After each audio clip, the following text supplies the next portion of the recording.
The Wild West was filled with danger.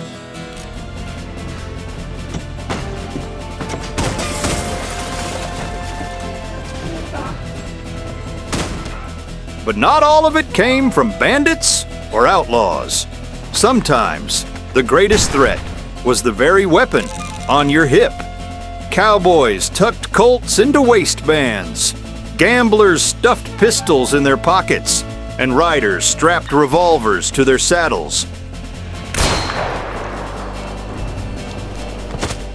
Every method carried risk, misfires, accidents, and fatal delays. Today we're uncovering the 7 carry styles that proved most deadly on the frontier. And trust me, the last one will shatter everything you thought you knew.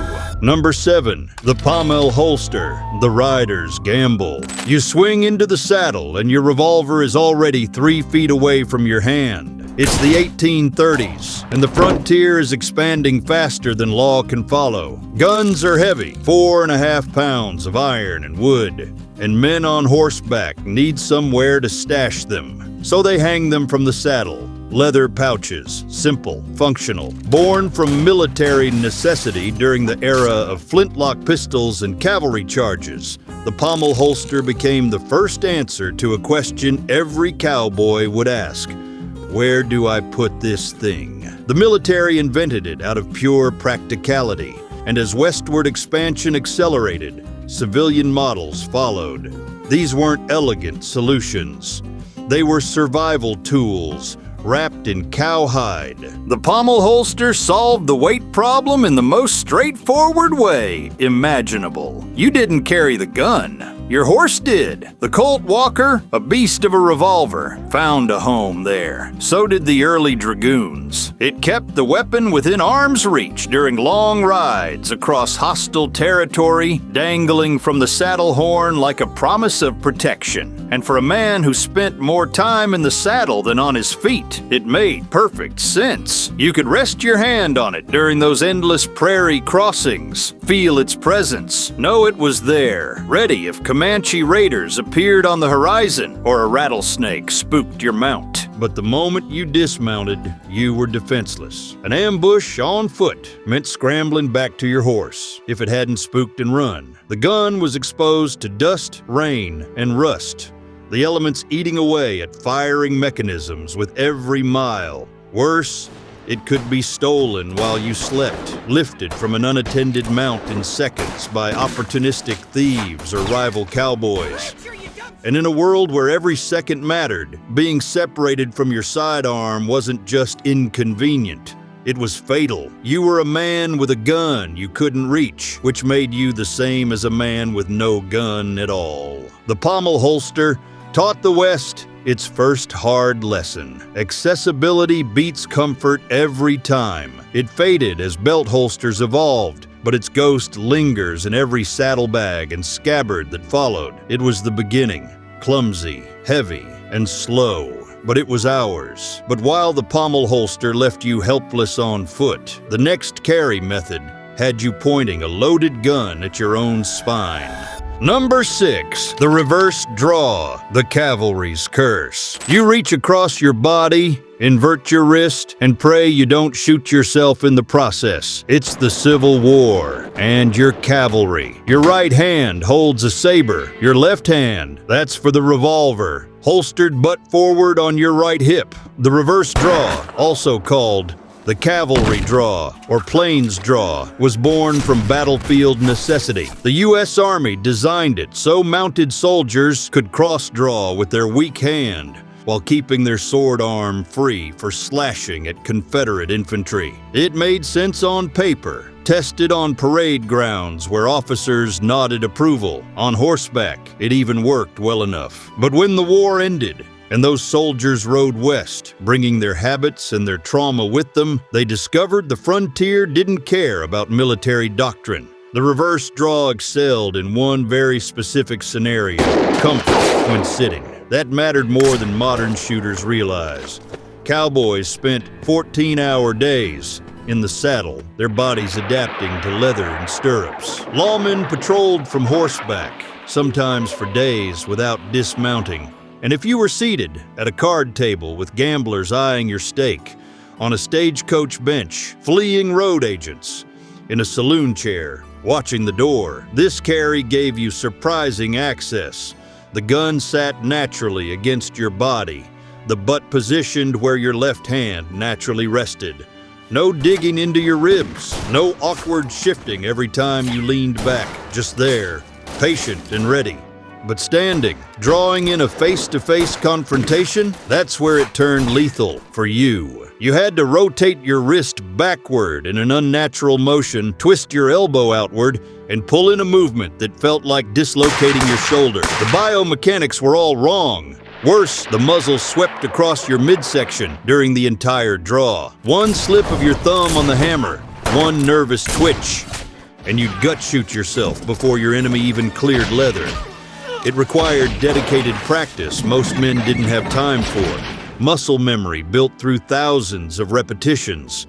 And in a world where hesitation meant death, awkwardness was a luxury no one could afford. The reverse draw was comfortable until it killed you. At least the cavalry had a holster. But what if you didn't? What if all you had was a waistband and a prayer? Number 5. Waistband carry. The Cowboys' Russian roulette. You tuck a loaded Colt into your pants. No holster, no safety.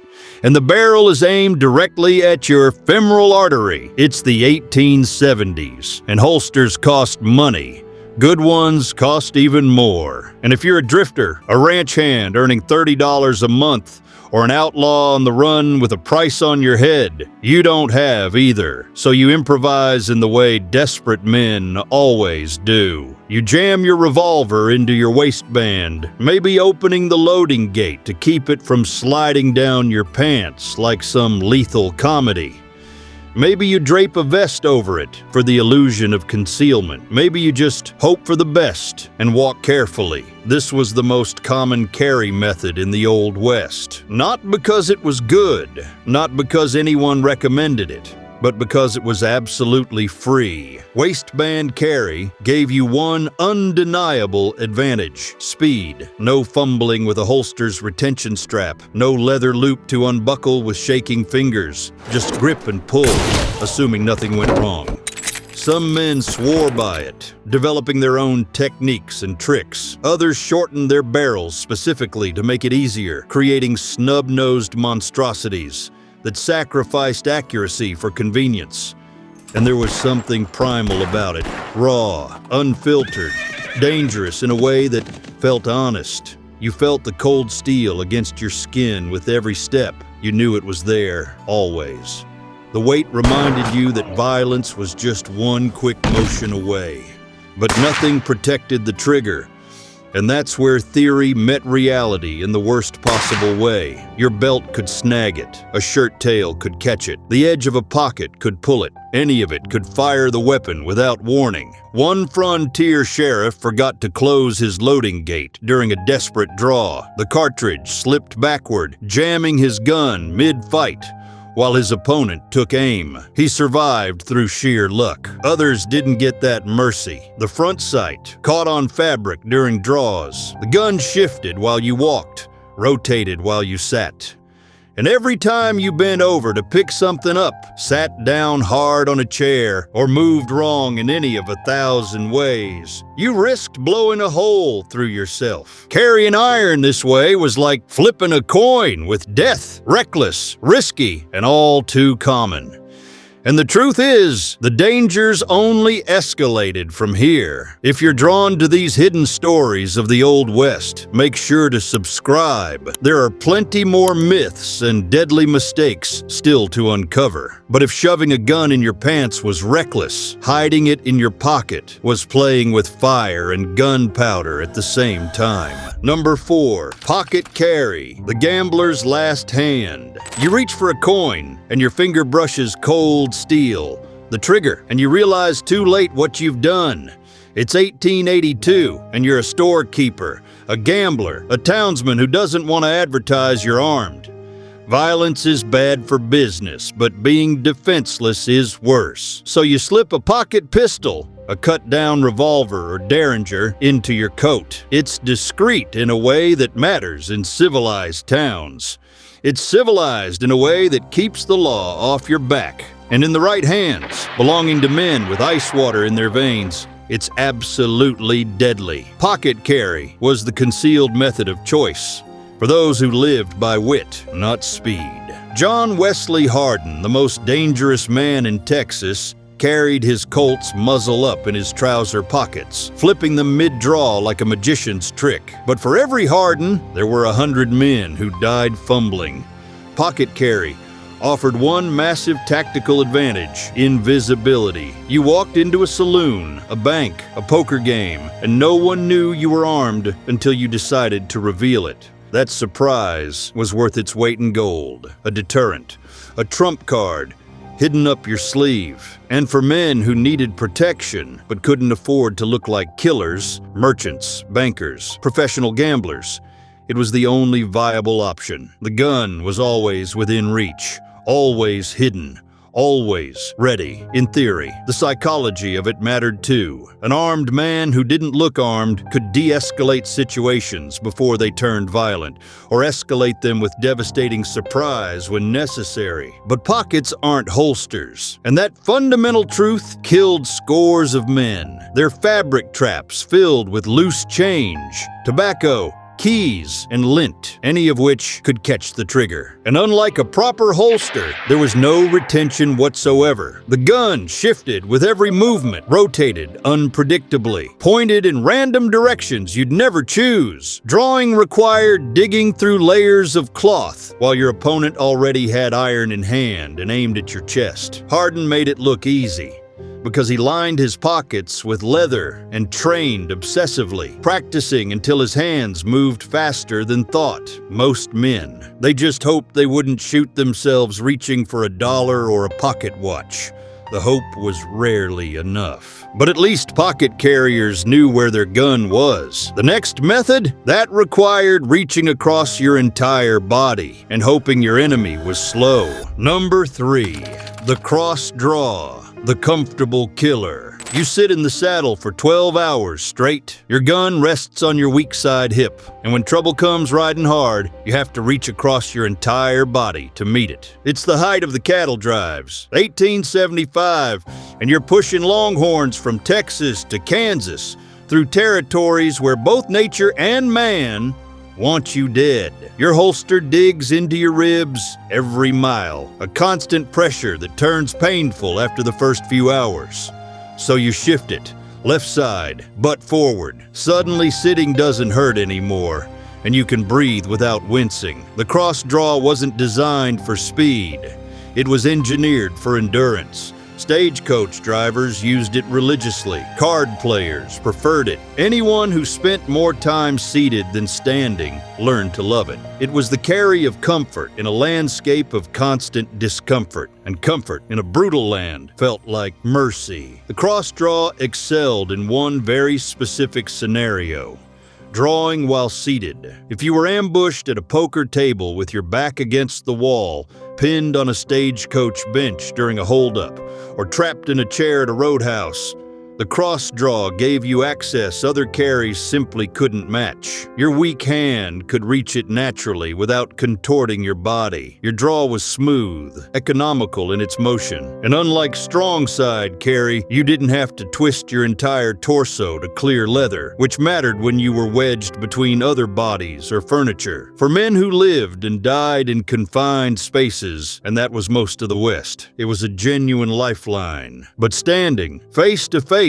in the street at high noon, the cross draw betrayed you in the worst possible moment. Your arms swept across your body, telegraphing your intent like a semaphore flag. The motion was slow, unnatural, fighting against how your skeleton wanted to move. And while you reached, your opponent could grab your wrist, draw his own gun, or simply shoot you. Worse, from a safety perspective, the muzzle crossed your belly during the entire draw. One flinch, one premature trigger pull from nerves, and you'd gut shoot yourself before anyone else had the chance. The cross draw wasn't a dual carry. It was a last resort carry, a tool for specific situations. And in a land of sudden duels on dirt streets, that limitation was a death sentence waiting to be executed.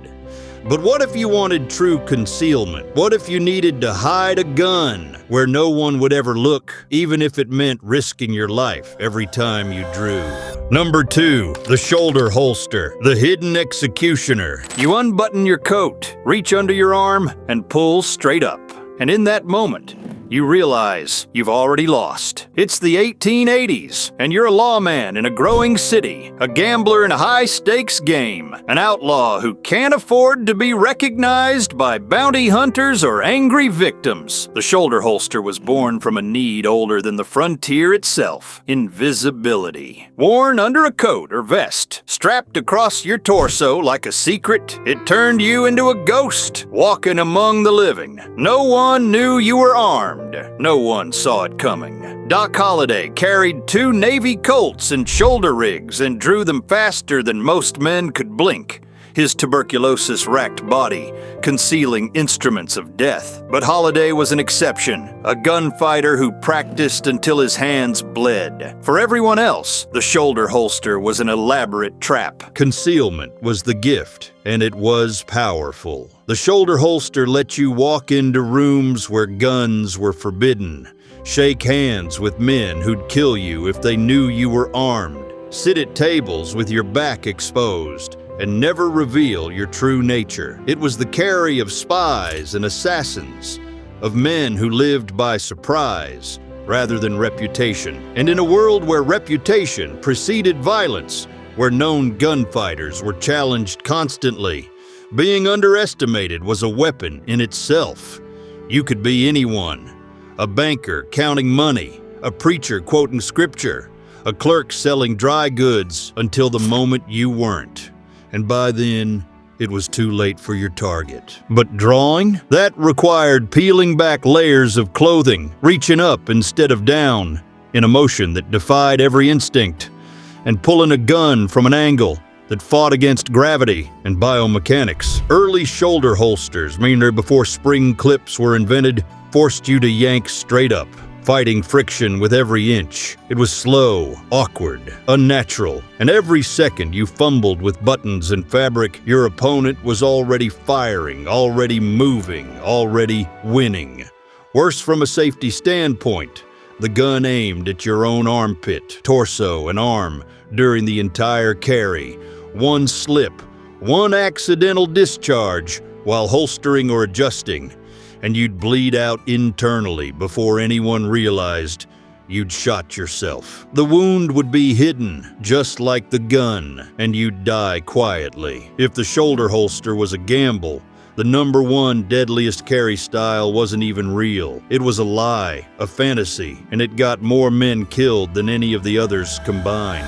Number 1, the Hollywood fast draw holster, the myth that murdered. You strap on a low-slung rig, drop it to your thigh, and step into the street. You look like a legend, and you're about to die like a fool. It's the 1950s, and you're watching a Western on the silver screen. The hero's gun hangs low on his hip, almost to his knee. The leather tooled with elaborate designs. The holster is tilted at a dramatic angle, and when he draws, when he draws, it's faster than lightning, faster than thought itself. You believe it, America believes it, and young men across the country strapped on replicas, convinced this was how the Old West was actually won. But here's the truth that no one wanted to hear. It never existed. The low-slung, thigh-tied, fast-draw rig is a Hollywood invention, a costume piece designed for cameras, a lie so beautiful, so seductive, it became lethal. The Hollywood rig was designed for exactly one purpose: looking cool on camera. It was invented by 1950s holster makers like Arvo Ojala, specifically for actors who needed dramatic draws that photographed well. It worked brilliantly on film sets with stunt coordinators and blank rounds and multiple takes. Directors loved it, audiences loved it, but it was never meant for real life, never tested against actual violence. Real Old West holsters sat high on the waist, practical and functional. They were built for riding horses across rough terrain, roping cattle that outweighed you, and surviving. The low-slung rig, it was pure theater. Deadly, beautiful theater that killed through ignorance. But men didn't know that, couldn't know that without sources to contradict the movies. They saw it in films, they copied it religiously, and they died pointlessly. The low-slung rig was actually slower than high-waisted carry, adding precious inches to the draw stroke. The gun bounced while you walked, slapped against your thigh. It tangled in the holster while you rode, catching on the saddle. And in a real draw, the extra distance from hand to holster cost you the half second that separated life from death. Worse, it taught an entire generation that speed came from gear, not training. That looking dangerous was the same as being dangerous. That image mattered more than skill. And the West, the real West, had absolutely no mercy for pretenders or fools. So there it is. The deadliest carry style of all wasn't even real. Hollywood's fast draw holster looked legendary on screen, but in the real West, it never existed. And believing the myth cost countless lives. If you enjoyed uncovering the truth behind these deadly habits, make sure to subscribe, because there are plenty more Wild West myths and survival stories waiting to be exposed.